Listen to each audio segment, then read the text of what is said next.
उसी वक्त भगवान राम के मन में यह प्रश्न आया कि भला शक्तिशाली इंद्रजीत को मारने में सक्षम नहीं हो पाया, उसे मेरे अनुज लक्ष्मण ने किस तरीके से मारा? उन्होंने पूछा।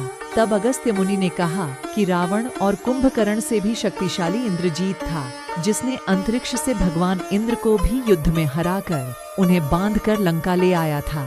ऐसे वीर और शक्तिशाली इंद्रजीत को मारने में केवल लक्ष्मण ही सक्षम था, क्योंकि उसे वरदान था कि उसे केवल वही व्यक्ति मार सकता है जो 14 वर्ष तक ना सोया हो, ना कुछ खाया हो और ना स्त्री का मुख देखा हो। हालांकि तभी भगवान राम को इसके बारे में पता नहीं था। तब अगस्त्य मुनि ने भगवान राम को स्वयं लक्ष्मण से इसके बारे में पूछने के लिए कहा।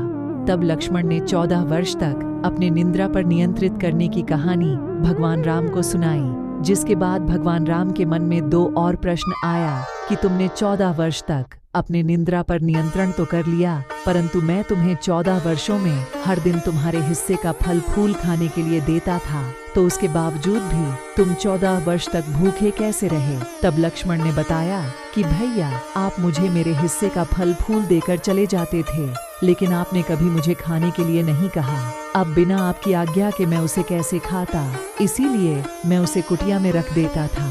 आज भी वह फल फूल उसी कुटिया में रखे हुए हैं। यह बात सुनकर जब उस कुटिया को देखा गया तो सही में उस कुटिया में सभी फल अब तक रखे हुए थे, और जब उसकी गिनती की गई तो उसमें 7 दिनों के फल नहीं थे। जिस पर भगवान राम ने लक्ष्मण से प्रश्न किया, तब भगवान लक्ष्मण ने इन 7 दिनों के कम फल न होने के रहस्य को बताते हुए कहा कि पिताजी के स्वर्गवासी होने की सूचना मिली उस दिन माता सीता का जिस दिन हरण हुआ, उस दिन समुद्र की साधना कर रहे थे, उस दिन इंद्रजीत के नाग फांस में बंध कर अछूत रहा, उस दिन इंद्रजीत ने मायावी सीता का सिर काटा, उस दिन जिस दिन रावण ने मुझे शक्ति मारी और जिस दिन आपने रावण का वध किया, उस दिन यह कुल मिलाकर 7 दिन हम निराहार रहे थे।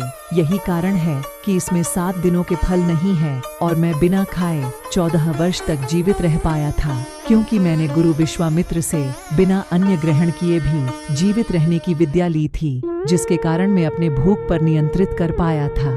इसके बाद भगवान राम के मन में अब भी एक प्रश्न था कि 14 वर्ष तक लक्ष्मण ने स्त्री का मुंह नहीं देखा था। यह कैसे संभव था, क्योंकि माता सीता भी उनके साथ थीं।